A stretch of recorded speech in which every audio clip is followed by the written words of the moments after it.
Mullets' holy golden mullet, Aquaman. We take a look at some of the worst games to ever defile your screen.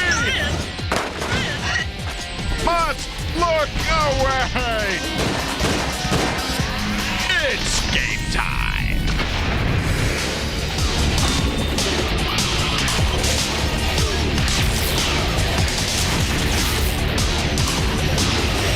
Please welcome your very special co-hosts, Adam Setzler and Morgan Webb. Oh, so special. That's nice.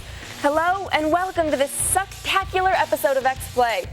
Why does Adam have a mullet? Well, we've dedicated a lot of time to showcasing the year's best games. And now it's time to focus on the worst of the worst. We present X-Play's Golden Mullet Awards. Though the games are bad, they make for great TV. Yeah. Nice hair, Adam. Thank you. You know, you look like a Canadian NHL player in the late 80s. That's what I was aiming for. You're doing a great job. Today, we give you a series of games so bad, so buggy, and so poorly designed that it makes this show look like masterpiece theater. Now, call my magnificent mane what you will. A mullet. A short long. A schvelty, or business in the front, party in the back. Whatever it is, the golden mullet was worn by Aquaman in the now infamous Aquaman game for the Xbox. And Aquaman has since become the standard by which all other bad games are judged. So today we give you high-profile games that bombed. Squad-based shooters that have no squad. A game in which you kickbox Osama bin Laden and climb down ladders head first. And the cream of the crop? Aquaman himself. But we kick things off with the Golden Mullet Award for a game that demonstrates what happens when your AI was designed by monkeys infected with the Rage virus. Here's the appropriately titled Devastation. When you call something devastation, it could be a new fragrance. Devastation. Or a coping mechanism when your girlfriend breaks up with you. Devastation. Or a dark near-future shooter situated in unpleasant surroundings. All right. In the future, there is, get this, an evil corporation that runs everything. And a ragtag group of rebels hell-bent on its destruction. Surprisingly, this time around you play one of the rebels, Mainframe who can kind of read looks like me after a serious bender. Now, stopping these nefarious capitalists requires you to kill each and every one of them. And like any efficiently run business enterprise, there's a lot of them to kill. There's him. And him taking a leak in a war zone. And this dude. Hey! Now, if Devastation limited their ambition to a standard run-and-gun shooter, this would be a mildly amusing murder-a-thon that could hold your attention with its nifty graphics and extremely dirty locales. But you have teammates. Hey, no pushing. Tough guy. Yeah, you are. Ironic cutie pie. Okay, I'm ready. Obligatory foreign type. Name's Duffy with the Erbium Resistance. And the blonde. I've set up a simulator in the back so you can practice. What? Now, we all love a little backup, but you want them to be just that. Backup, behind you, shooting people, thinking for themselves. Here, they don't think for themselves. They're complete idiots.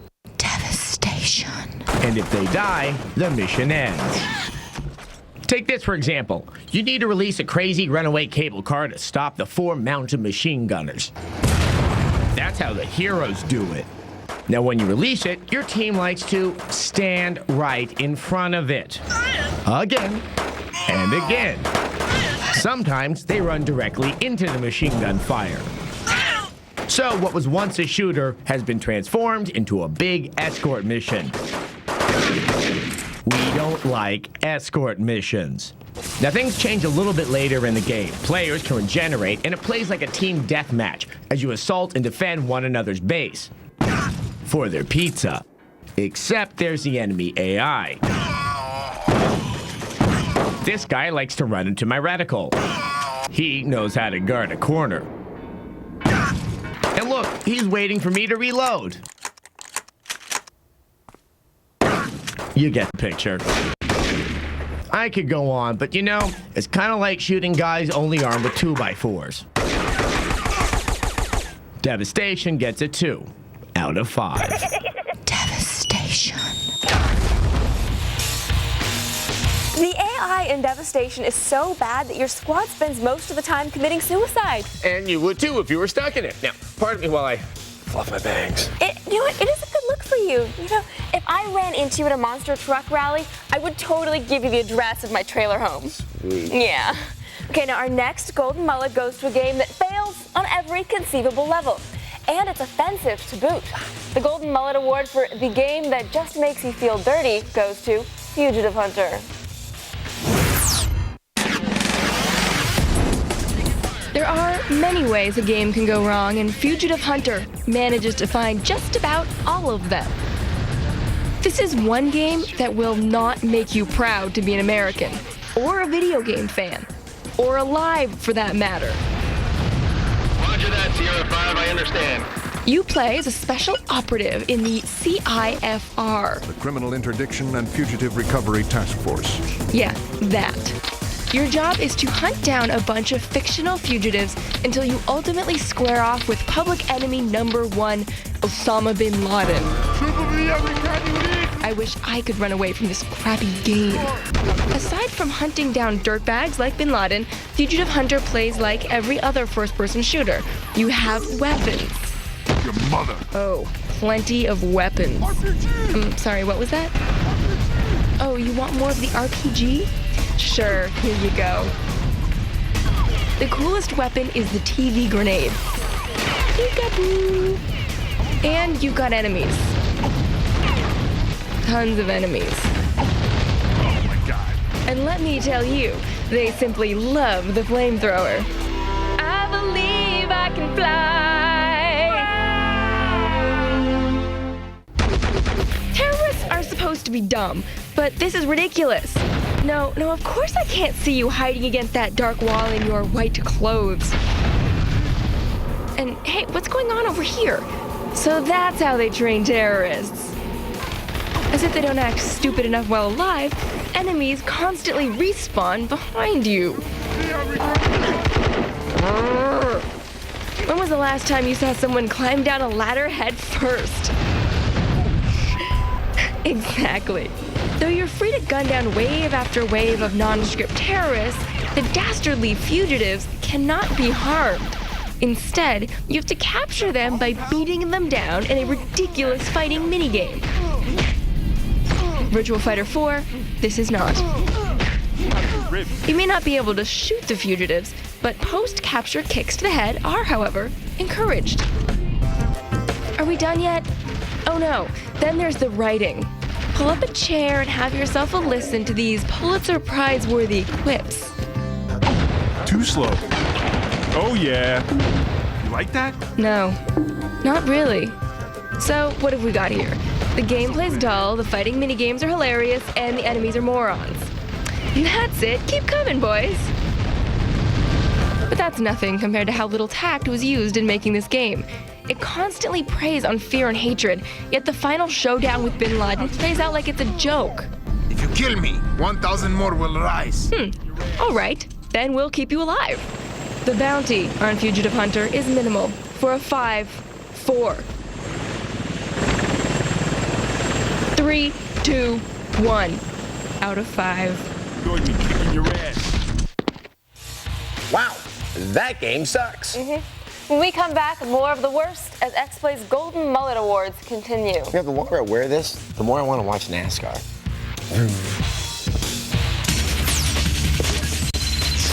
Coming up, enjoy the crappy control of Tomb Raider. Presenting the award for worst introduction in a select market TV show, it's Adam Sessler and Morgan Webb. Welcome back to X-Play. I have a mullet, and Morgan doesn't. Up yours, Sessler. Now, if you're just joining us and wondering why Adam has hockey hair, today we are presenting X-Play's Golden Mullet Awards. We're giving them to some of the worst games we played in the last year. And in case you noticed that we didn't have any trophies to go with the awards, you know, if the developers couldn't be bothered to put any effort into the games, we aren't putting any into this show. Next on the chopping block is the Golden Mullet for worst high-profile game. It's glitchy, it's twitchy, and horny fanboys still bought it. This is a review of Tomb Raider, Angel of Darkness. Ooh.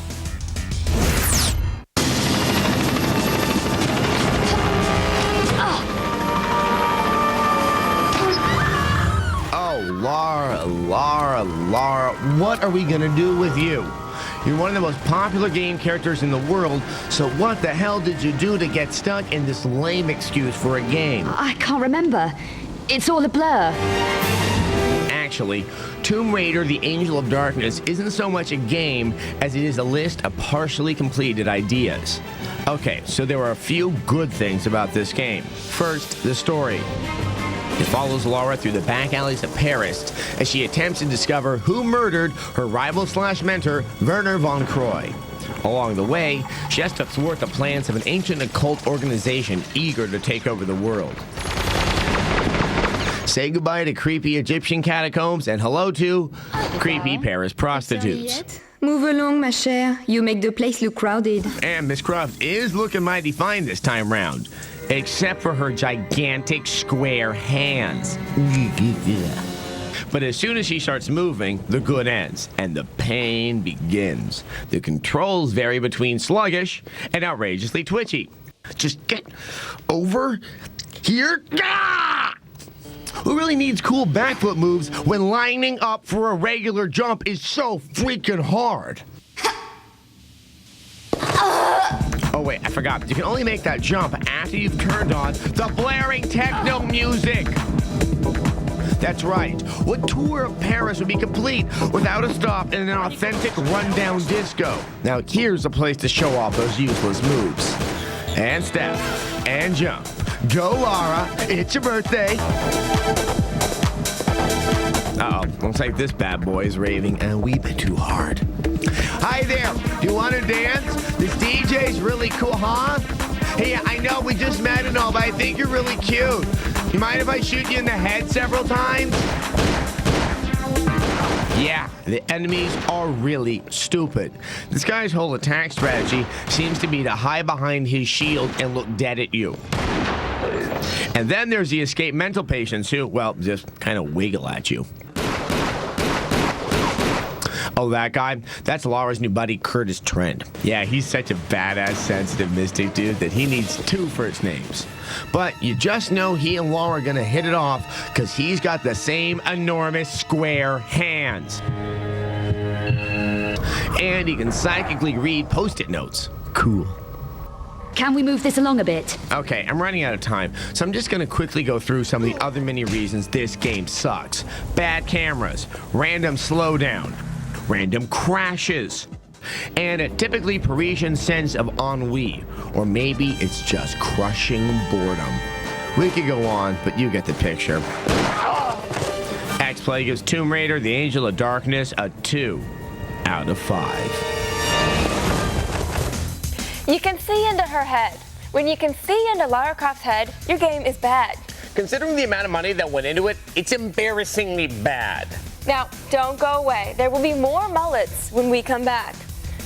You know, speaking of which, when do I get to wear the mullet? Sorry, Webb, this rug is mine. Oh, God. Coming up, buggiest game ever! Why we hate New World Order. Once again, the keepers of the Gaming Hall of Shame, Adam Setzler and Morgan Webb. Welcome back to X-Play's Golden Mullet Awards, where we celebrate the worst that gaming has to offer, with a hairstyle that's as widely mocked as those games deserve to be. Quit hogging the mullet. This mullet is mine. Whatever. Our next game is a self-described team-based shooter in which you have no team. The golden mullet for buggiest and most frustrating game goes to New World Order. New World Order bills itself as a super realistic tactical team-based first-person shooter. So, where's my team? See, I see no team here. I see little old me with a little old pistol going up against big nasty terrorists with AK-47s. No team. This here may look like a team, but it's not. I'll get back to that later. First off, before I say anything else, let me apologize for the alarm sound. I couldn't turn it off, no matter what I tried, so you're just going to have to deal. Okay, so no team, just me, but that's okay, especially since the terrorists are all idiots. Smoke him. Their concept of tactics seems to be, if I dance around fast enough, maybe she'll miss me. Guess you didn't dance fast enough that time, sucker. And it's pathetically easy to sneak up on these guys. Surprise! Kill him! You're dead, dude. You're not killing anyone. But occasionally, they do dance fast enough and you run out of ammo, which is annoying. Not nearly as annoying as when the terrorists run out, though. Then they resort to following you around, trying to glare you to death. I managed to attract quite a following of glaring dancing idiots. Stop stalking me, you bobble-headed freak! But if the gameplay isn't quite up to par, the graphics are, well, crap. How many times do we need to see the first-person shooter cliché, sewers, offices, and abandoned city streets? Oh, look, it's just like the lobby from The Matrix. How original. And the bad graphics actually get in the way of gameplay. See this ladder? Yeah, you kind of have to squint, but it's there. See, I passed it about 5 times before I finally saw it. And then there are the doors you can't quite get through. Super realistic, my butt. Now, you may have noticed that a lot of our footage looks the same. Well, I have a confession to make. After playing through the game, we were only able to tape gameplay on 1 level. Then we get to the loading screen for level 2, and oopsie, game go boom. The game also tends to crash when there are any more than 2 enemies on screen, or if you sneeze hard. But I promise you, the game doesn't get any better than this. So let's see. It's not super realistic, it's not terribly tactical, and it's not team-based at all. Yes, it is a first-person shooter. At least they got that much right in their description. Now I'm gonna say a fond farewell to my troupe of jittering wannabe sidekicks here and give New World Order an old school 1 out of 5.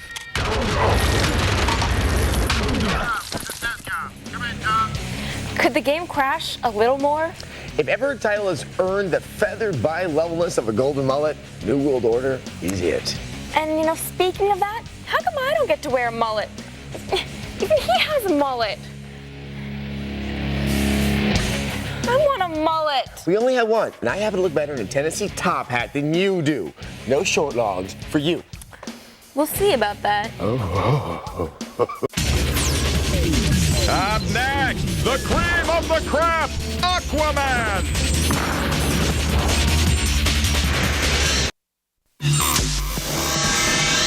Now with more bad fashion choices, it's Adam Setzler and Morgan Webb.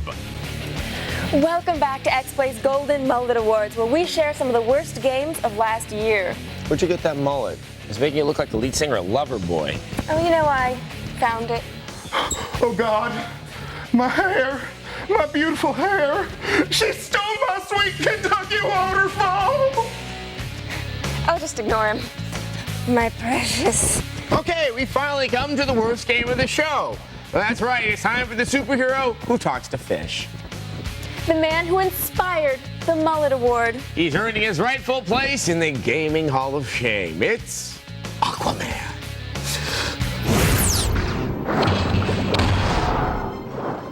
This is Aquaman. Doesn't look like Aquaman to me.